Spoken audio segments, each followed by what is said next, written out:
할렐루야. 네, 반갑습니다. 네, 오늘의 말씀은요, 교제하기를 원하시는 하나님의 마음.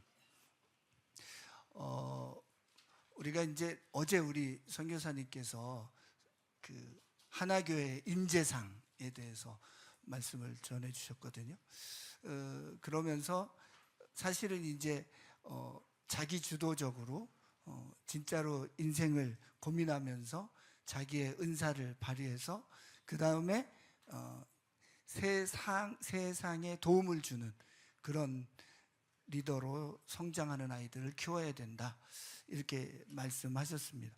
너무 좋은 말씀이고, 그렇게 우리 아이들이 자라야 되는데, 이제 거기서 문제는 뭐냐면은 우리 부모 세대에 있는 우리들이 그런 인재상으로 자라지 못했었던 게 문제지요. 우리는 이제 암기식, 그죠? 누구보다 몇 개를 더 외웠느냐, 이런 것으로 이제 주입식, 이런 교육으로 자랐다는 거죠. 담답식. 그런데 어느 날 갑자기 대학 입시 제도가 바뀌더니 너 자기주도적으로 살았냐, 이렇게 물어보기 시작하니까 이제 어려워진 거죠. 그 이제 서양의 방식을 따라서 살게 됐는데, 그러다 보니까 이제 우리 아이들이 당황하게 되고, 옛날엔 사지선다형이었는데 오지선다, 막 주관식 막 이렇게 되면서 정신이 없게 됐습니다. 그런데 그런 것들을 봤더니 놀라운 일을 하나 발견하게 되는데, 서양에서도 이제 그래갖고 아동은 지식의 수동적 수용자가 아니다 이러면서 우리 김강래 형제가 막 구성주의라는 거를 막 설명을 해줬어요. 그래서 보니까 지식은 혼자 습득하는 것이 아니라 타인과의 상호작용을 통해서 대화와 협동을 통해서 구성된다, 이렇게 돼 있는데, 우리 현재 대학생들도 프로젝트하라고 그러면 제일 싫어합니다. 그냥 혼자 쓱 하면 끝나지. 그래서 자기 혼자 할 테니까 니네들은 돈만 내, 이렇게 해서 하지, 같이 하려고를 하지 않아요. 하면은 성격도 다르고 또 이 결과물도 다르고 이렇습니다. 그렇기 때문에 말은 좋은데 대화와 협동을 통해서 정말 좋은 거를 만들어내라라는 게 말은 좋은데 어렵습니다. 왜냐하면 인간이 그만큼 이기적이고, 그 다음에 인간이 뭐를 협동해서 할 수 있는 존재가 아니다라는 것을 저는 오히려 증명한다고 생각을 해요. 그렇다면 그런 아이들을 어떻게 만들어야 되느냐 했을 때, 어려서부터 만들어야 된다라는 것이죠. 그래서 계속 나오는 게 유대인들이 잘했다, 유대인들이 뭐 노벨상을 많이 탄다, 뭐 똑똑하다, 뭐 그런 이야기를 하는 게 뭔가 했더니, 그들의 교육 방법은 하브루타라고 그래가지고 계속 대화를 하는 거라는 거죠. 저희가 옛날에 선교사들이 이스라엘을, 예루살렘을 방문한 적이 있는데, 거기서 보면은 뭐 이렇게 둘이 이렇게 앉아가지고 계속 뭐 이러면서 떠들어요. 아우 시끄럽다 그랬는데, 알고 봤더니 그게 엄청나게 좋은 거였다라는 것이죠. 그래서 이 유대인들의 도서관은 시끄러운 게 정석이다, 이런 거죠. 우리는 조용해야 되잖아요. 혼자 책 봐야 돼. 그런데 아니다, 이러니. 거기서 뭐가 나오냐? 자기 주도형이 나오는데, 뭐냐면은 질문을 하고 답을 하는데, 멘토는 있지만 정답을 던져주지 않는다는 거예요.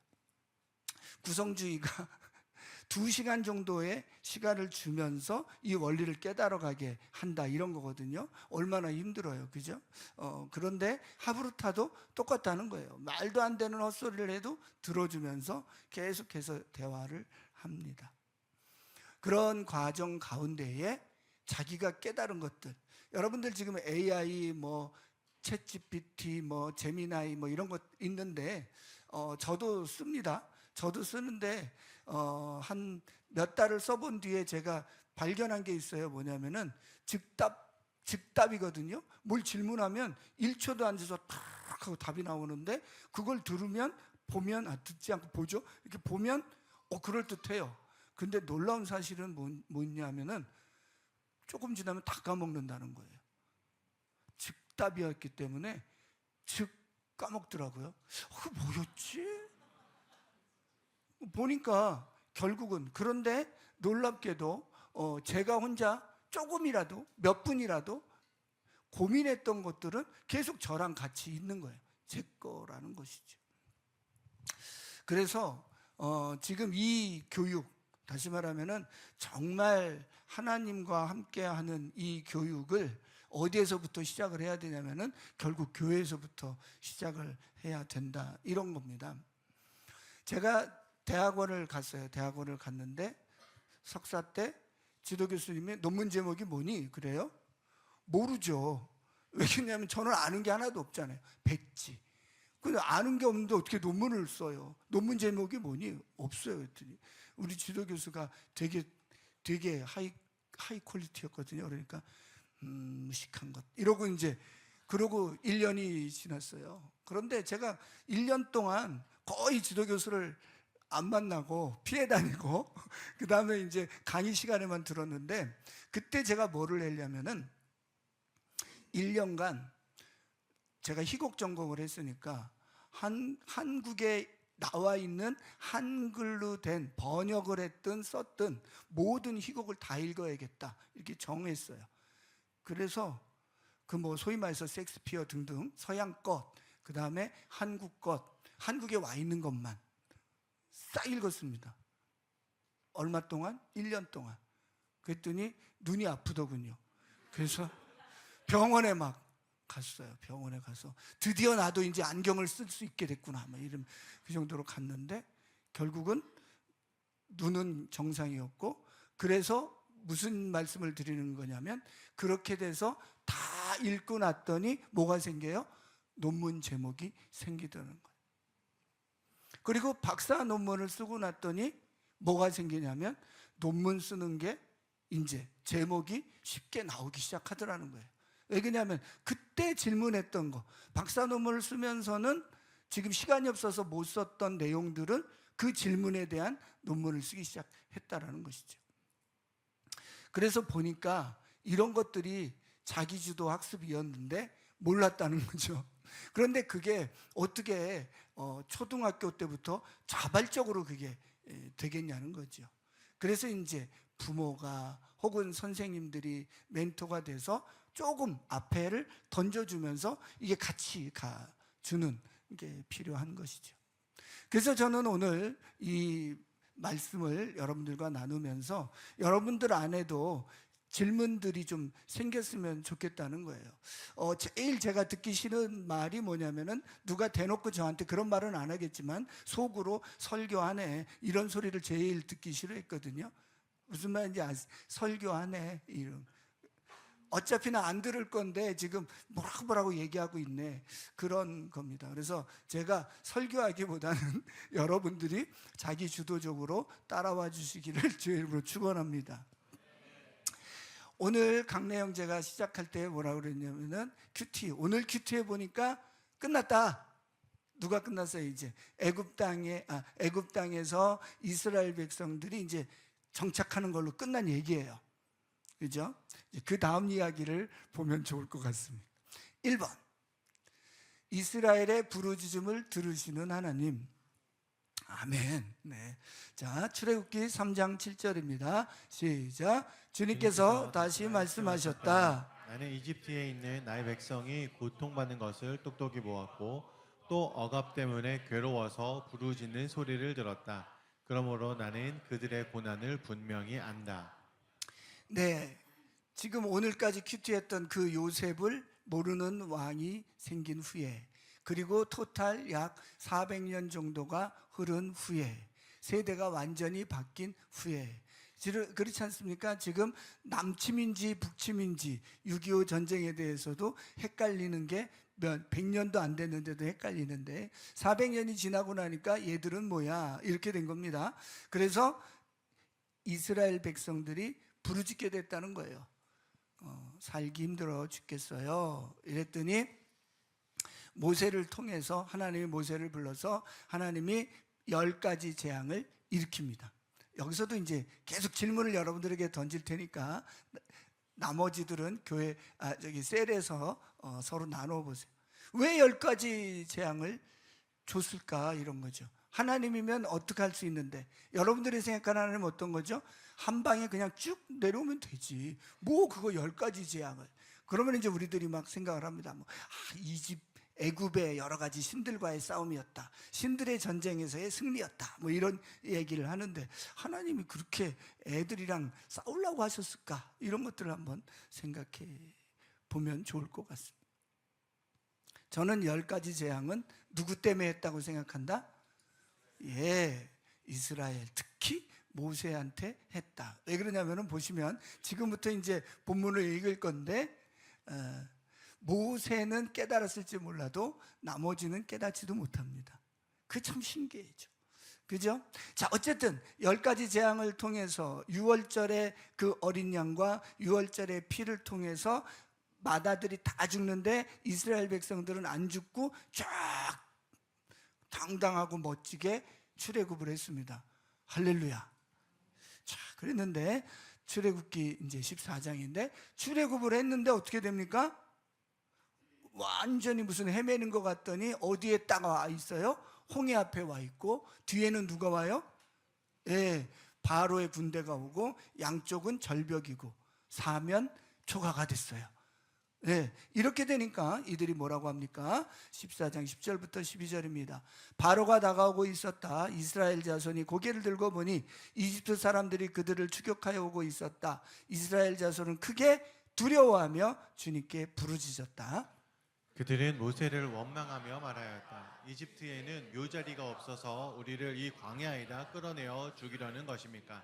우리를 이집트에서 끌어내어 여기서 이런 일을 당하게 하다니 왜 우리를 이렇게 만드십니까?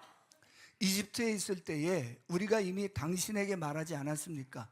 광야에 나가서 죽는 것보다 이집트 사람을 섬기는 것이 더 나으니 우리가 이집트 사람을 섬기게 그대로 내버려 두라고 하지 않았습니까? 우리가 출애굽을 집중적으로 읽지 않으면은 그냥 대충 뭐 목말라서 물 없을 때 물 달라고 그랬다 뭐 이렇게만 보는데 정확하게 나와 있어요. 왜 우리를 끌어내서 이렇습니까? 라고 얘기를 합니다. 우리는 여기서 무엇을 배울 수 있습니까? 사단이 우리를 지금 애굽에서 하나님이 우리를 애굽에서 꺼내도 누구는 계속해서 공격해 온다? 사단은 공격해 온다라는 거죠. 그러니까 우리가 시험 받을 일이 안 생겨야 된다가 아니라 생긴다라는 것입니다. 할렐루야. 그런데 감사한 거는 그럴 때 막 이들이 지금 불이 질리고 난리 났더니 하나님이 뭐라 그러냐면은 왜 이렇게 시끄러워? 조용해. 이렇게 한단 말이에요. 그죠? 조용해. 너희는 가만히 있어. 내가 누군지를 알지어다. 이렇게 얘기를 하는 거예요. 그러면서 어떻게 됩니까? 모세가 이 지팡이를 쫙 하니까 물이 쫙 갈라지는 기적을 경험합니다. 하나님이 기적을 왜 주셨습니까? 이스라엘 백성들에게 사람이 죽고 사는 거는 누구 손에 달렸다? 하나님 손에 달렸다는 것을 다 보여주는 거예요. 이들이 두려운 이유는 죽을까 봐였는데 안 죽어. 생명의 주관자가 나야. 그래서 쫙 보여줍니다. 자, 그렇게 이 정도 됐으면 어떻게 됐습니까? 난리 났죠. 그래서 어떻게 됩니까? 여기가 14장인데 15장에 보면 모세의 노래, 미리암의 노래 이러면서 하나님을 찬양합니다. 막 그럽니다. 그러다가 40일쯤 지납니다. 40일쯤 지나니까 17장이 돼요. 그러나 거기에 있는 백성들은 몹시 목이 말라서 모세를 뭐 했다? 원망하며 모세가 왜 그들을 이집트에서 데려왔느냐고, 그들과 그들의 자식들과 그들이 먹이는 집짐승들을 목말라 죽게 할 작정이냐고 하면서 대들었다. 이제 내가 저기 호렙산 바위 위에서 너의 앞에 서겠으니 너는 그 바위를 쳐라. 그러면 거기에서 이 백성이 마실 물이 터져 나올 것이다. 모세가 이스라엘 장로들이 보는 앞에서 하나님이 시키시는 대로 하였다. 여러분, 좀 전에 뭐라고 그랬어요? 하나님은 죽음을 통과하게 한다 그랬죠. 이제 죽음의 주관자가 하나님이구나 라는 것을 알았다고 그랬어요, 분명히. 그리고 그들이 경험을 했어요. 그죠? 이 강을 건넜단 말이에요. 그런데 하는 말이 목마르니까 뭐 여러분 다 아시지만은 배고프니까 또 매출하기 달라고, 그러니까 고기 달라고 이렇게 원망을 주구장창 끊임없이 계속해서 한다가 성경에 써 있다는 겁니다. 그죠? 참 이렇게 써 있는 걸 아는 게 되게 중요하다라는 거예요. 우리가 지금 말씀으로 돌아가자라고 얘기하는데, 말씀으로 돌아가자가 누가 해준 이야기를 듣자가 아니라 내가 직접 보고 확인해 보는데, 눈으로 이렇게 확인하고 보는 게 되게 중요합니다. 그럼에도 불구하고 우리 같으면 우리가 하나님이면 어떻게 해요? 그래 굶어 죽어라 그럴 텐데, 하나님은 바위를 쳐서 물을 내려 보내주십니다. 저 바위를 우리는 예수님이라고 알고 있습니다. 그죠? 예, 예수님이에요. 결국 저 바위이신 예수님에게서 뭐가 흘러간다는 거예요? 생수가 흘러간다라는 것이죠. 그래서 구약과 신약은 전부 다 누구를 가리키고 있는 거냐면, 예수님을 가리키고 있는 거예요. 그래서 예수님이 뭐라 그래요? 내 배에서 생수가 강물처럼 흘러나올 것이다, 이렇게 얘기를 하는 거죠. 그 생수는 성령님이다, 이렇게 얘기를 합니다. 자, 이렇게 지금 여기 17장까지 왔습니다. 여기 17장까지가 출애굽이잖아요. 그죠? 그래서 여기서 이제 제가 질문을 합니다. 이스라엘 사람들이 정말 이럴 수 있느냐, 이거 너무한 거 아니냐라고 그냥 한번 읽을 때는, 야, 이 사람들 진짜 배은 망덕도 이런 망덕 없네, 정말 나빴네, 이렇게 막 손가락질을 하는데, 조금 있다 보면 3일씩이나 견뎠어? 막 이렇게 지금 얘기가 바뀌고 있는 거예요. 그죠? 야, 그것도 그걸 또 건너가랜다고 또 건너가냐? 막 이럴 수도 있는 거잖아요. 건너간다고 해서 되는 건가? 광야인데? 야, 그래도 이 사람들은 광야까지는 갔네? 막 이러면서 나랑 비교했을 때 별반 다르지 않고 어떤 때는 나보다도 더 낫네? 막 이런 생각을 하게 되는 것입니다. 그런데 이들은 왜 원망할까요? 이런 거죠. 이들은 왜 원망할까요? 아까 답이 나와 있었어요. 그죠? 이들은 나갈 마음이 없었습니다. 애굽을 나갈 마음이 없었어요. 이들이 부르짖은 이유는, 애굽에서 지금 나 힘든데, 그 옛날에 보면은 요셉 사건이 있잖아요. 그런 식으로 그냥 잘 먹고 잘 살게 해달라고 그런 거지, 어디를 나가게 해달라는 게 아니었다요? 애굽을 나가게 해달라는 게 아니었다. 잘 먹고 잘 살게 해달라고 그랬지, 나를 왜 애굽을 이 좋은 데를 버리고 왜 밖으로 내보내? 왔더니 광야야. 그리고 가나안이라는 데 가도 알잖아요. 지금 거기에 그게 뭐 이렇게 평지도 아니고 지금 적군들이. 하나님은 어떤 마음인데요? 애굽에 살게 하는 게 아니라 가나안 땅으로 보내는 게 하나님의 마음. 그렇기 때문에요, 여러분, 이 성경을 바라볼 때, 이제 토론을 할 때 이 성경의 이름만 갖고도 이게 가이드가 되기 시작을 합니다. 왜 그러냐면, 출애굽기라는 제목으로 이 성경을 보면 뭐가 중요하죠? 출애굽이 중요해요. 애굽이 나왔네? 여러분, 그러면 애굽에서 나왔잖아요. 그러면은 이게 17장이면 다 끝났거든요. 다 나왔으니까. 그러면은 그 다음에는 다른 성경이 쓰여야 되는데 40장까지 출애굽기 얘기가 계속 이어지고 있어요. 왜 그렇지? 이렇게 되는 거죠. 그죠? 그런데 유대인들은 출애굽기를 출애굽기라고 안 하고 이름들이라고 그래요. 이름들. 유대인들은, 유대인의 성경에서는 제목이 뭐라고요? 이름들. 애굽에서 나올 때 역할을 했던 사람들의 이름들도 기억하지만, 실제로 더 중요한 건 모세와 하나님이 대화했을 때의 그 이름. 모세가 물어봅니다. 당신의 이름은 무엇입니까? 라고 물어봤던 그 이름. 그러니까 모세와 이스라엘 모든 백성들에게 가르쳐줄 그 이름을 어디에다가 썼다는 거예요? 출애굽기에 썼다는 거죠.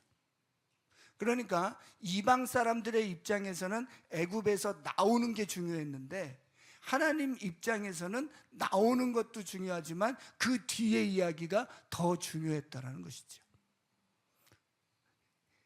이스라엘 백성에게, 그리고 현재를 살고 있는 우리들에게 하나님이 누군지를 가르쳐 주고 싶은 게 하나님의 마음이었던 거예요. 내 이름이 어떤 이름이야? 야훼야.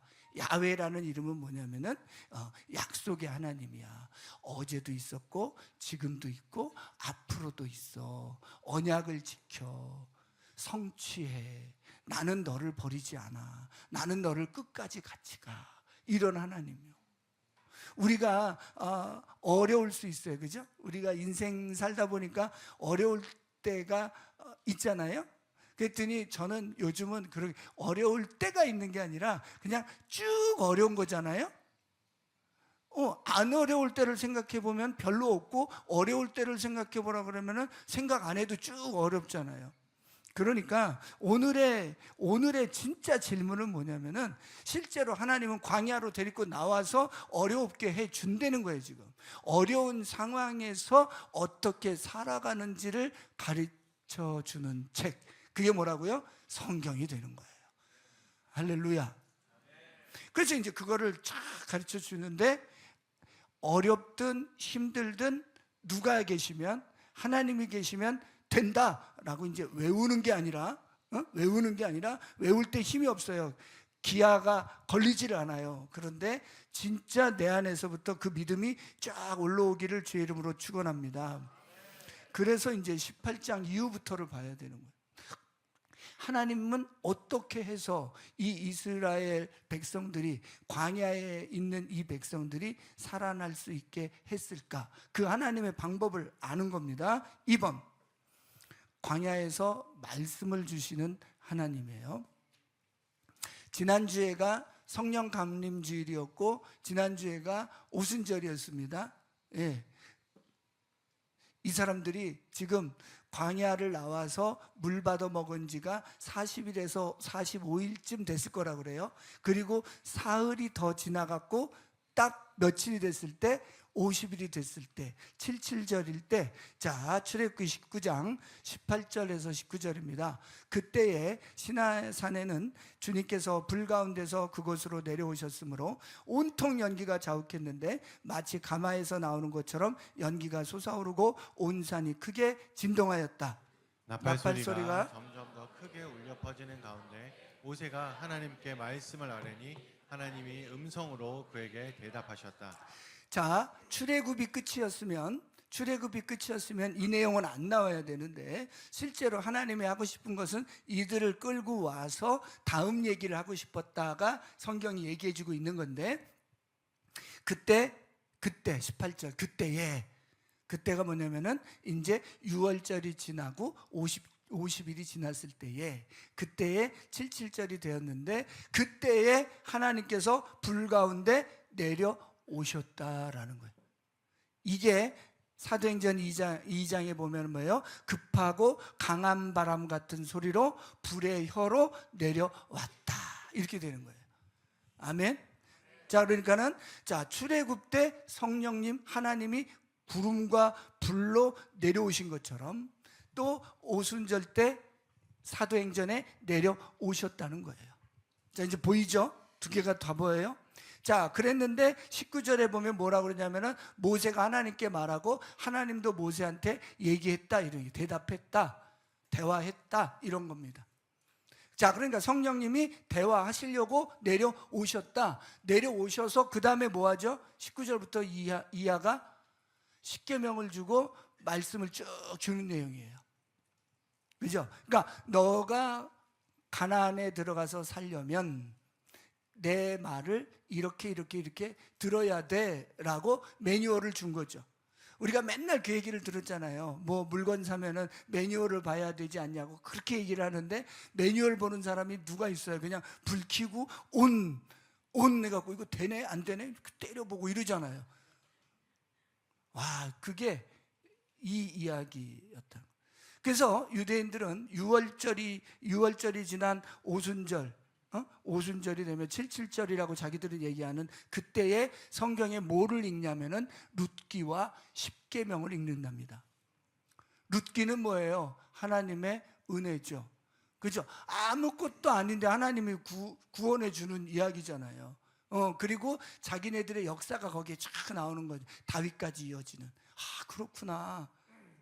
헤세드의 은혜구나. 그 다음에 또 하나가 뭐라고요? 십계명을 읽는다는 거예요. 우리는 그때 오순절 때 뭘 받았어? 말씀을 받았어. 말 잘 들어. 이 얘기예요. 말씀을 받았어. 자, 그래서 어떤 말씀을 받았냐면요, 그 다음에는 그 24장, 25장 이후부터, 그러니까 사실은 19장 이후부터는 계속해서 하나님의 말씀이에요. 우리가 알고 있는 그 율법, 그게 눈으로 보이기에는 레위기 전체거든요. 그러면 합치면 25장, 27장에서 50장 이상을 율법이 지금 선포되고 있는 거예요. 그런데 우리는 창출, 민수 이러면서 쭉 넘어가고, 진짜 지금 하나님이 주고 싶은 얘기는 들었다 안 들었다? 안 들었다. 이렇게 되는 거예요. 만만 보겠습니다. 레위기 19장. 주님께서 모세에게 말씀하셨다. 이스라엘 자손은 온 회중에게 말하여라. 너는 그들에게 이렇게 일러라. 너희의 하나님이 나 주가 거룩하니 너희도 거룩해야 한다. 너희는 저마다 어머니와 아버지를 공경하여라. 너희는 또 내가 명한 여러 안식일을 다 지켜라. 내가 주 너희의 하나님이다. 너희는 우상들을 의지해서는 안 된다. 쇠를 녹여 너희가 섬길 신상들을 만들어서도 안 된다. 내가 주 너희의 하나님이다. 1절과 다시 2절에 보면은 결국은 주님께서 모세에게 말하고 모세가 회중에게 말하는 질서의 하나님을 이야기하고 있습니다. 그러면서 뭐라고 얘기하냐면 내 주가 거룩하니, 내가 거룩하니 누구도 거룩해라, 너도 거룩해라 얘기를 해요. 이 말을 그냥 그런가 보다 이렇게 생각하지 마시고, 내가 모델을 줄 테니, 내가 샘플을 줄 테니 나를 따라서 너도 그렇게 해라, 이 이야기입니다. 네, 하늘의 모형을 따라서 땅에서도 그렇게 해라, 이 얘기를 하는 거거든요. 그런데 우리가 거룩이라는 단어를 들으면 항상 홀리한데 땅이랑 구별되죠. 땅이랑 이렇게 분리하려고 하는데 이게 지금 분리가 됐는지 안 됐는지 한번 보자라는 거예요. 내가 거룩하니 너희도 거룩해. 그러면서 어떻게 얘기를 하고 있냐면은 3절에 봤더니 눈에 보이는 어머니와 아버지를 공경해, 이렇게 나와 있는 거예요. 3절부터 쫙 나오는 얘기는 이 땅에서 어떻게 살아, 그 얘기를 하고 있는 거예요. 그게 구별된 거야. 누구랑 구별됩니까? 세상과 구별된 거야. 그게 거룩한 거야. 안식일을 지켜. 우상을 섬기지 마. 자, 우리가 이렇게 아무 생각 없이 3절부터 쭉 읽었다고 치면, 레위기를 읽으면 우리 마음에 어떤 마음이 드냐면 그럼 그래야지 이러고 그냥 넘어갑니다. 그런데 성경에서는 이 율법을 이스라엘 백성들이 지켰다 그래요? 안 지켰다 그래요? 안 지켰다 그래요. 그럼 이상하잖아요. 그들이 안식일을 안 지켰습니까? 다 지켰단 말이에요. 제사 안 지냈습니까? 다 지냈습니다. 왜 그랬냐 이거죠. 왜 그랬냐. 그랬더니 알고 봤더니 우리는 안식일을 지켜라, 이 말의 뜻을 한번 알아보자라는 거예요. 안식일을 지키라는 것은 그날 와서 제사를 지내라, 그날 와서 예배를 드려라가 아니라 실제로는 뭐예요? 내 타이밍, 내 때는 하나님이 정하신다, 이런 거예요. 하나님의 때에 따라서 일들이 진행되는 것이다, 이렇게 얘기하고 있는데 우리는 내 급한 스피드대로 안 되면 어떻게 돼요? 열 받아요. 그렇기 때문에 안 지킨 게 되는 거예요.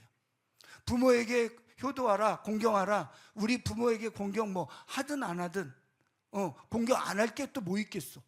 그런데 실제로 내 마음 안에 아이씨, 나를 이렇게 태어나게 했어, 나를 이렇게 곱슬로 태어나게 했어, 이것만 갖고도 뭐가 되는 거예요? 마음이 지금 질서의 하나님하고 안 맞는다라는 것이죠. 이러다 보니까 이스라엘 백성들은 지키기는 하였으나, 행위는 하였으나 살려고 실제로 하나님의 마음하고는 멀어졌습니다. 그래서 호세아 4장 6절에 보면 내 백성이 나를 알지 못하여 망한다. 내가 제사장이라고 하면서 내가 가르쳐준 것을 버리니 나도 너를 버려서 내가 다시는 나의 성직을 맡지 못하도록 하겠다. 약 저 율법이 있은 지 한 700년 후에 이런 일들이 벌어지는 거죠. 늘 그래왔던 거예요. 지금 늘. 그래서 내 하나님의 율법을 내가 어디에 두지 않았으니 마음에 두지 않았으니 나도 내 아들 딸들을 마음에 두지 않겠다. 율법, 하나님의 말씀. 그래서 결국 이스라엘은 출애굽한 후 1000년 만에 망하게 됩니다. 그죠? 망했어요. 망하고 난 다음에 깨달았어요. 뭘 깨달습니까? 우리가 말씀을 멀리했구나. 말씀으로 돌아가야겠다. 그렇게 막 정신을 차리고 회당을 짓고 막 말씀 공부를 했다고 그랬습니다. 그래서 586년에 망했는데 538년에 바벨론 포로에서 돌아가요. 그리고 516년에 성전을 재건합니다. 성전을 재건했어요. 우리가 말씀을 이제 중점으로 해야 돼라고 하면서 한 거는 뭐를 졌다고요? 성전을 지었어요. 잘했어요? 잘못했어요? 잘했어요. 성전을 지었어. 그게 1차 포로 귀환들이 한 일이거든요. 그런데 그랬으면 또 우리 또 끝나야 되잖아요, 이야기가. 근데 왜 2차 포로 귀환이 나오고 그 유명한 에스라가 돌아갔냐라는 거예요. 몇 년 만에 성전이 지어지고 58년 후에, 그러니까 한 60년 후에 돌아간 거예요. 왜 돌아갔냐면은 아직도 예루살렘이 회파되었다. 예루살렘에 공동체가 없다. 예루살렘이 예루살렘답지 못하다. 하나님의 백성답지 못하다라는 소식을 듣고 누구를 데리고? 레위인들을 데리고 돌아왔다라는 거예요.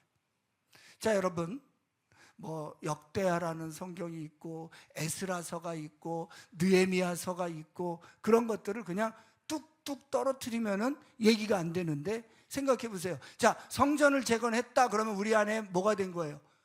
교회 건축했다, 다 끝난 거지 뭐.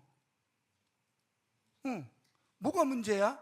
라고 할 때 단답식이 되는 거예요. 이게 왜 이러지? 그런데 왜 막 이 이방 여인들과 결혼하고 왜 예루살렘에 모여 있지 않고 나라 같지 않고 엉망이지? 이런 질문을 가졌던 사람, 그 사람이 누굽니까? 에스라였던 겁니다. 자, 에스라서 7장 10절입니다. 시작. 에스라는 주님의 율법을 깊이 연구하고 지켰으며 또한 이스라엘 사람에게 율례와 규례를 가르치는 일에 헌신하였다. 제가 옛날에 읽을 때는 그냥 그런가 보다 그러고 말았어요. 그런데 요번에 봤더니 이게 어마어마한 일이었던 거예요.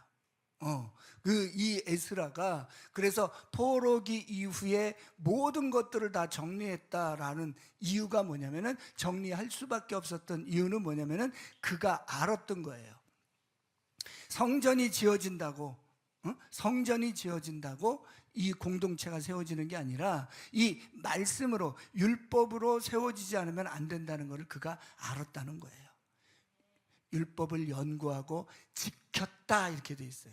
지켰다. 그리고 뭐 하는데 헌신했다? 가르치는 일에 헌신했다. 우리는 자꾸 이것에 대해서 되게 바리새인 이러면서 되게 폄하하고 손가락질하고 그랬는데, 실제로 봤더니 그렇지 않더라 이런 얘기입니다. 실제로 우리가 레위기를 읽어보고 실제로 모세오경을 읽어보면 정말로 좋은 이야기들이 많이 쓰여 있더라. 지혜의 보고더라 이런 얘기예요.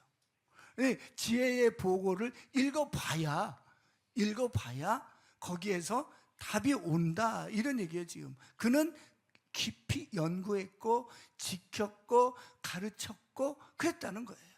그거를 몇 년 하냐면 여러분 14년 동안 하는 거예요.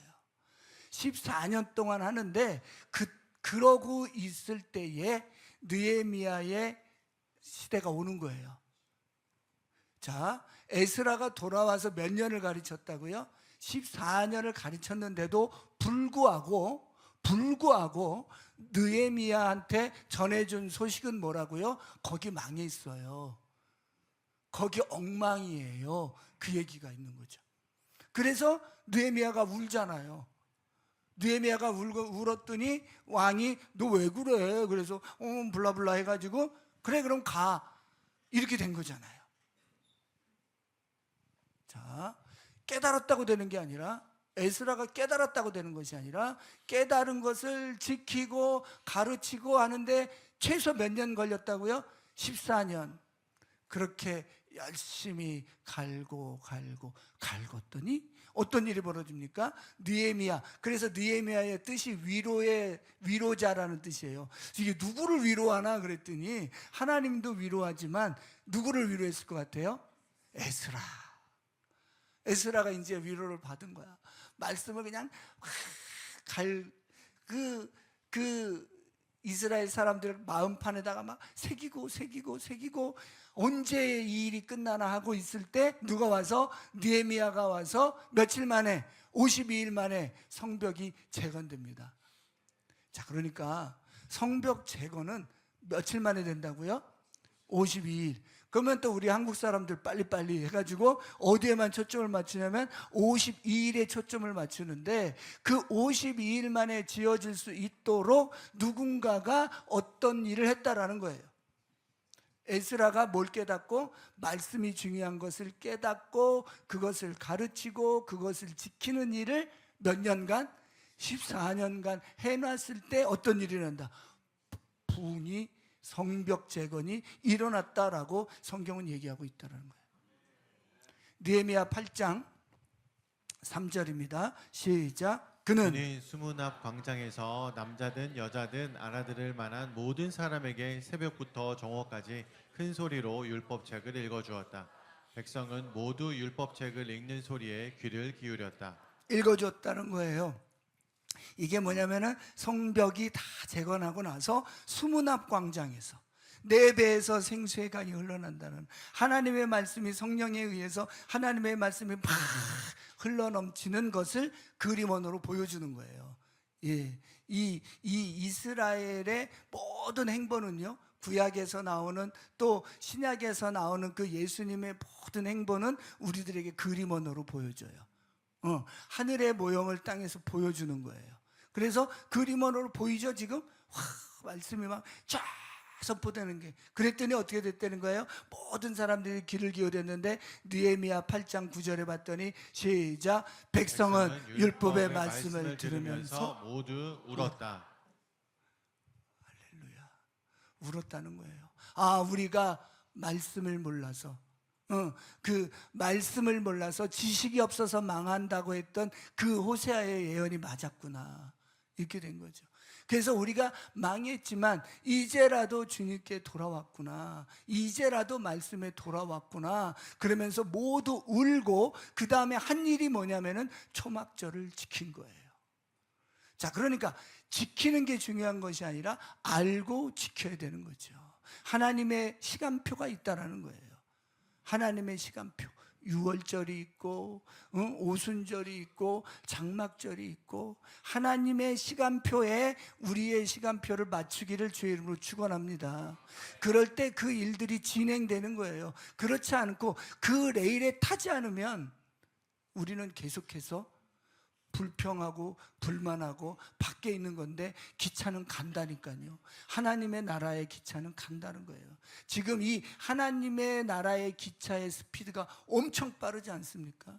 그 시간대를 모르겠다, 나는 잘 모르겠다 하면 어떻게 하면 된다는 거예요? 하나님의 시간표에 타는데, 지금 이 말씀을 하는 거예요. 지금 하나님의 시간표에 성령의, 진리의 성령이 오셔서 말씀을 준다, 이렇게 얘기하는 거예요. 지금 진리의 성령이 오셔서 말씀을 깨닫게 한다, 이랬다는 거예요. 내가 암만 공부를 잘해서 깨달아지는 게 아니에요. 공부를 잘한다고 해서 읽는 것도 아니에요. 여러분, 읽으려고 그러면 읽어집니까? 안 읽혀요. 안 읽혀요. 마음의 의지가 막 생기면 어떻게 되는지 압니까? 몸이라도 아파요. 제가 최근 3주 동안 앉지를 못해요. 그냥 아프니까. 어떻게 누워야지. 읽고 싶다고 읽는 게 아니에요. 진리의 성령님께 도움을 구하시기를 주의 이름으로 축원합니다. 세 번째, 하나님의 말씀이 예수께로 이끕니다. 자, 여러분들 안에 이런 마음이 있을 거예요. 그러면 뭐해? 그 공동체 또 망했는데 이러시잖아요. 여러분들 안에 답이 있기를 바랍니다. 모든 것의 답은 예수님이에요. 그 말이 무슨 말이냐면은 그 공동체가 안 망했어야 된다, 이스라엘이 안 망했어야 된다라고 생각하는 것은 예수님이 없어도 된다, 이런 뜻이에요. 예수님이 안 왔으면 좋겠다라는 거더라고요. 보니까 어려워요. 자, 그러니까 걔네들 왜 그랬어 하지 마시고, 예수님이 오시도록 길을 여느냐고 고생했다.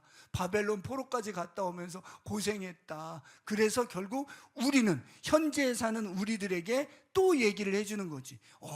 말씀으로 돌아가야 됐구나. 그 말씀이 가르치는 누구한테? 예수께로 돌아가야 되겠구나. 이거를 알게 해주려고 그들은 그렇게 간 거예요. 그거 가지고 또 뭐 인본적으로 또 막 따지시는 거는 여러분들이 하셔요. 자, 요한복음 6장입니다. 자, 예수님께서 뭐라 그래요? 내가 하늘에서 내려오는 생명의 떡이야. 나를 먹으면 너는 영원히 죽지 않을 거야. 그랬어요. 그랬더니 그 말을 들은 사람들이 뭔 소리야? 요셉 아들이 무슨 하늘에서 내려왔대? 이러면서 자기들끼리 수군거리고 있었습니다. 그러자 그 수군거림을 들었던 예수님이 뭐라 그러냐니까? 그때에 예수께서 그들에게 말씀하셨다. 서로 수군거리지 말아라. 나를 보내신 아버지께서 이끌어주지 아니하시면 아무도 내게 올 수 없다.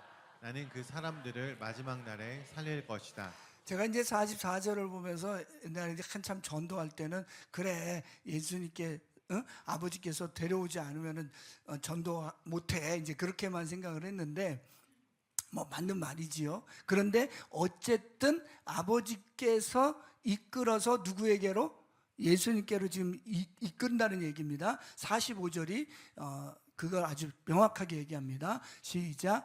예언서에 기록하기를 그들이 모두 하나님께 가르침을 받을 것이다 하였다. 아버지께 듣고 배운 사람은 다 내게로.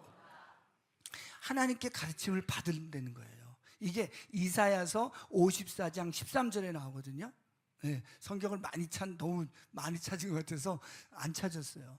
나중에 너의 모든 아이를 제자로 삼아, 주님이 제자로 삼아 가르치겠고 너의 아들들은 번영과 평화를 누릴 것이다. 이사야서 54장 13절에 나와요. 그러니까 뭐냐면은 하나님께 가르침을 받은 자들은 누구에게로 간다는 거예요? 예수님께로 간다라는 거예요. 자, 그럼 여기서 답이 나와요. 우리가 예수님을 잘 모르겠다. 나는 예수님을 잘 모르겠어. 내가 교회를 다녀도 자꾸 죄인이라고만 하지 내가 죄인인지도 모르겠고 나는 죄인 아니고. 제가 교회 갔다 와서 쓴 첫 번째 일기거든요. 교회 갔더니 참 좋다. 참 좋은 사람들이 많다. 생각보다 좋더구만. 나는 나쁜 사람들만 있는 줄 알았는데 좋은 사람들도 참 많고 너무 좋다. 그런데 문제가 하나 있다. 왜 자꾸 나같이 착한 사람한테 죄인이라고 하냐, 이거였거든. 여기 그 일기 아직도 기억이 나. 맥주만 한잔 하면 딱 좋겠다, 이렇게 썼어. 그렇게 썼었어요. 그 얘기란 말이에요. 그런데 여기 성경에 딱 나와 있어요. 예수님께로 가려면은 뭐를 봐야 된다고요? 말씀을 봐야 된다는 거예요. 말씀을 봐야 된다. 말씀을 보지 않고 다른 사람들의 이야기를 듣거나 어떤 분위기거나 그렇게 되면 우하고 끌려갈 수는 있지만 다시 원위치로 돼서 아까 이스라엘 백성들처럼 원망만 하게 된다라는 것입니다. 엄청난 경험을 했어요. 죽음을, 또 홍해를, 만나를, 뭐를 해도, 어떤 경험을 해도 말씀 앞에 서지 않으면 원망하게 돼 있다. 이렇게 얘기를 하면서 뭐라 그래요? 내게로 온다 그랬습니다. 다 내게로 온다. 뭐 한 사람은? 하나님께 가르침을 받은 사람은, 율법을 공부한 사람은. 그러니까 또 이거를 또 제사법 뭐 이렇게 생각하시면 안 돼요. 하나님의 말씀. 그 하나님의 말씀은 누구를 가리킨다고요? 예수님. 요한복음 17장. 그러다 보니까 요한복음 17장이 너무 쉽게 이해가 되더라고요. 자, 한 절씩 교독합니다. 나는 그들에게 아버지의 말씀을 주었대. 예수님이 아버지의 말씀을 누구에게 줘요? 제자들에게 줬어요. 세상은 그들을 미워합니다. 아버지의 말씀을 받았더니 미워해. 그것은 내가 세상에 속하여 있지 않은 것과 같이 그들도 세상에 속하여 있지 않기 때문입니다. 내가 아버지께 비는 것은 그들을 세상에서 데려가시는 것이 아니라 악한 자에게서 그들을 지켜주시는 것입니다. 내가 세상에 속하지 않은 것과 같이 그들도 세상에 속하지 않았습니다. 진리로 그들을 거룩하게 하여 주십시오. 아버지의 말씀은 진리입니다. 자, 이러면서 뭐라고 나오냐면은 아버지의 말씀을 줬기 때문에 제자들에게 이제 세상과 뭐가 된다는 거예요? 구별된다는 거예요. 이들은 세상에 속하지 않았어요. 세상에 속하지 않으니까 어떻게 돼요? 구박받고 핍박받고 힘들게 된다는 것이죠. 자, 그러니까 예수님을 믿은 우리는 핍박받고 고난받고 힘든 것이 뭐하다? 당연하다, 이런 겁니다. 왜? 하나님의 말씀을 받았기 때문에, 예수님께로 갔기 때문에 이렇게 얘기하고 있는 거예요.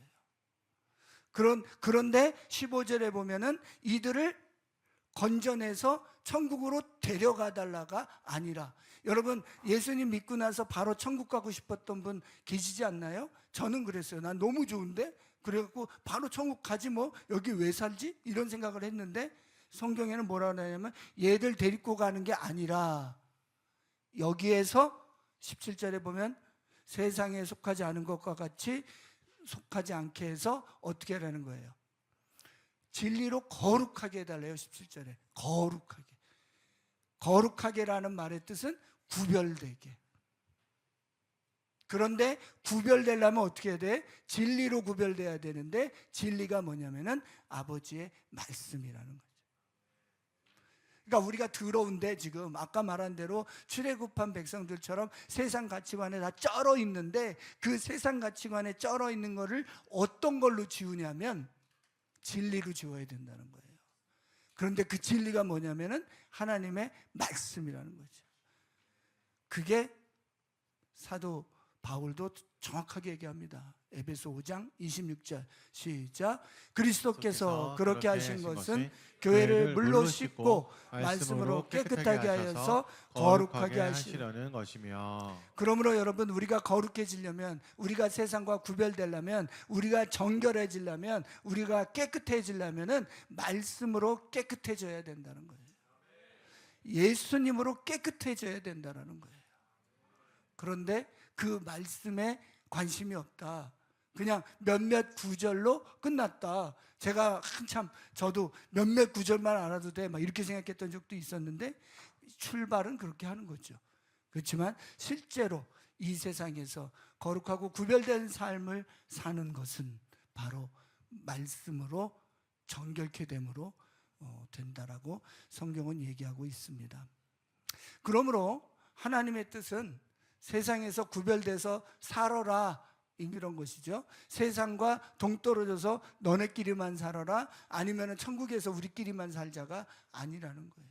우리가 모델이 되기를 원하신다는 것이죠.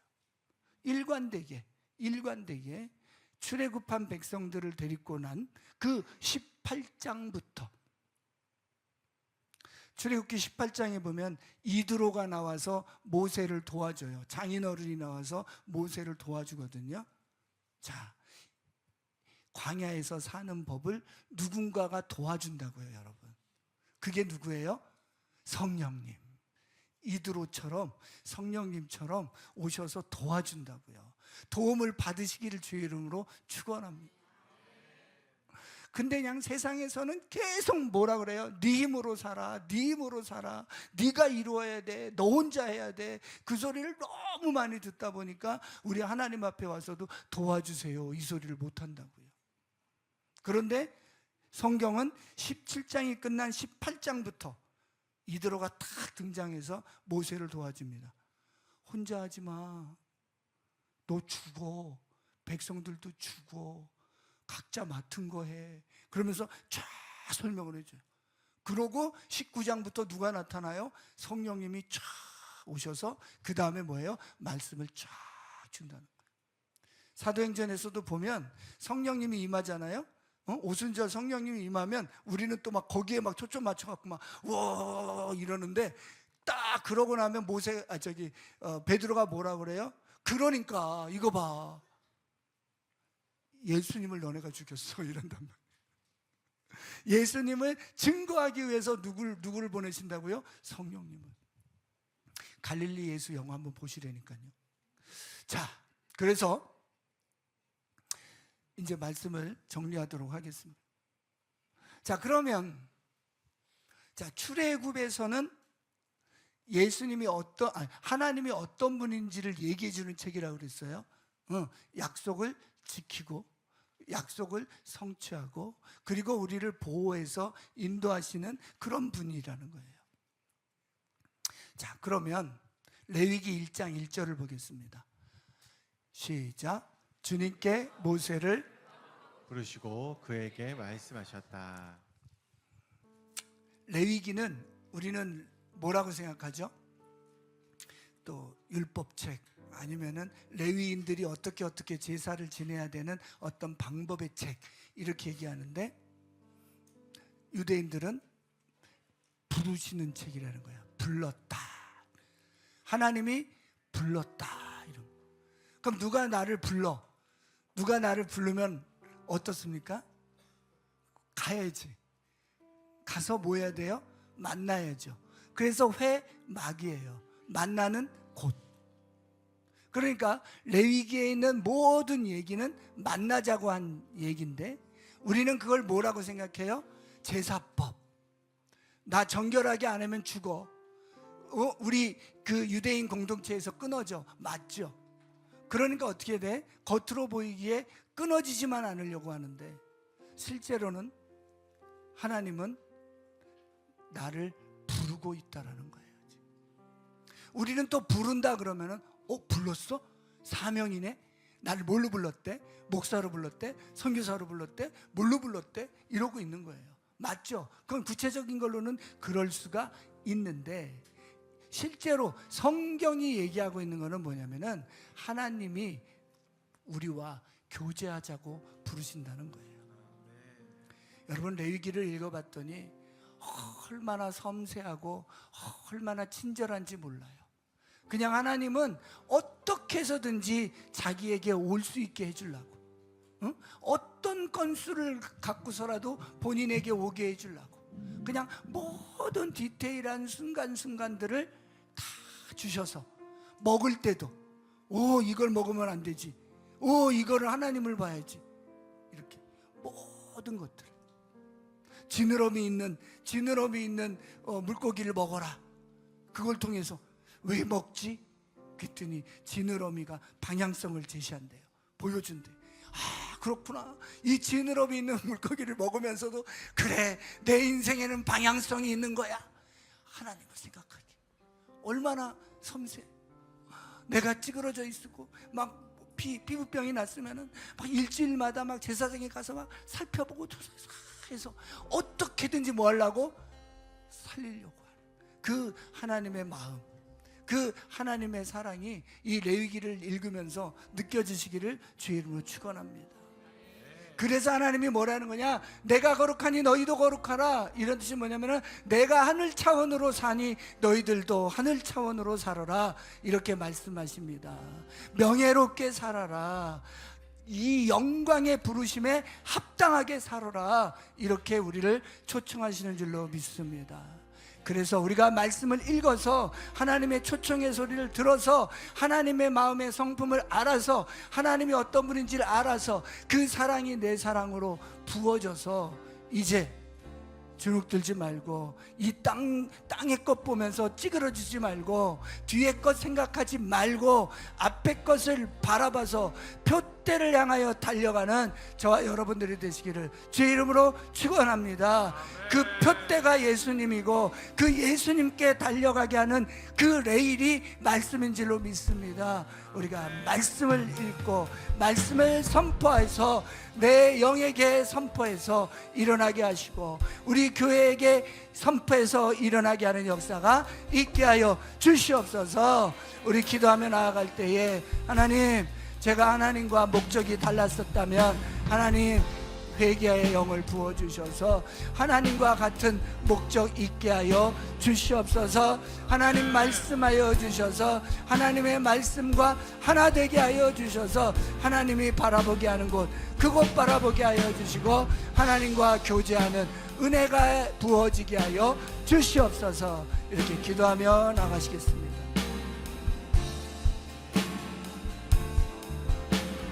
목적이 바뀌게 하여 주시옵소서. 세상의 가치관으로부터 말씀의 가치관으로 바뀌게 하여 주시고 하나님의 마음으로 하나님의 사랑으로 변화받게 하여 주시고 내 마음판을 기경하여 주시고 오 하나님 아버지 말씀으로 가까이 가게 하여 주시고 결단하게 하여 주시고 하나님 성령님 진리의 성령님 도와주셔서 말씀을 말씀되게 하여 주시옵소서.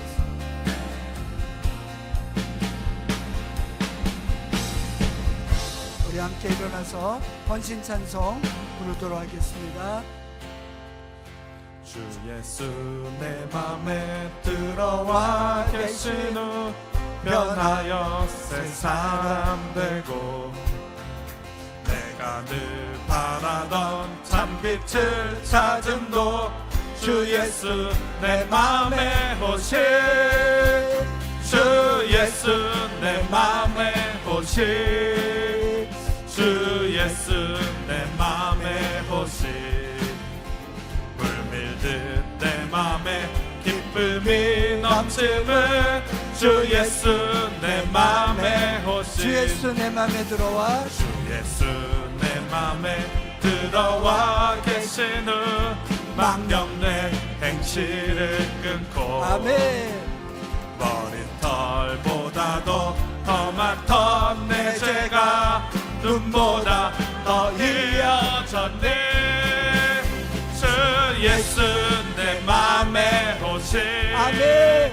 주 예수 내 맘에 오신 물밀듯 내 맘에 기쁨이 넘치는 주 예수 내 맘에 오신 내 맘의 소망을 내 맘의 소망을 든든히 가짐은 주 예수 내 맘에 오신 의심의 구름이 의심의 구름이 사라져버림도 주 예수 내 맘에 오신 사망의 음침한 골짜기 가다가 밝은 빛 호련히 비쳐 저 멀리 하늘 문 환하게 보인도 주 예수 내 맘에 오신 주 예수 내 맘에 오신 주 예수 내 맘에 오신 믿음 내 맘에 기쁨이 넘치는 주 예수 내 맘 내가 저 천성에 올라가 내가 저 천성에 올라가 살기는 주 예수 내 맘에 오신 천성에 올라가 주님을 내리니 그 기쁨 네게 다시 한번 내가 저 천성에 올라가 살기는 주 예수 내 맘에 오신 천성에 올라가 주님을 내리니 그 기쁨 이길 데 없네 주 예수 내 맘에 오신 주 예수 내 맘에 오신 아멘. 내 맘에 기쁨이 넘치는 주 예수 내 맘에 오신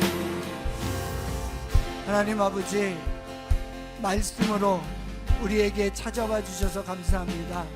그래서 우리에게 말씀하여 주셔서 예수 그리스도의 사랑과 그 성육신의 사랑과 지금도 우리를 향한 하나님의 사랑이 내 마음에 부어지게 하여 주시고 우리 신천 하나교회 공동체에 부어지게 하여 주셔서 하나님 아버지 이 공동체를 통해서 이 땅에 말씀이 없이 지식이 없이 죽어가고 있는 많은 영혼들에게 하나님의 말씀을 전파하고 선포하고 선교하는 그런 교회, 그런 우리 공동체 되게 하여 주시옵소서.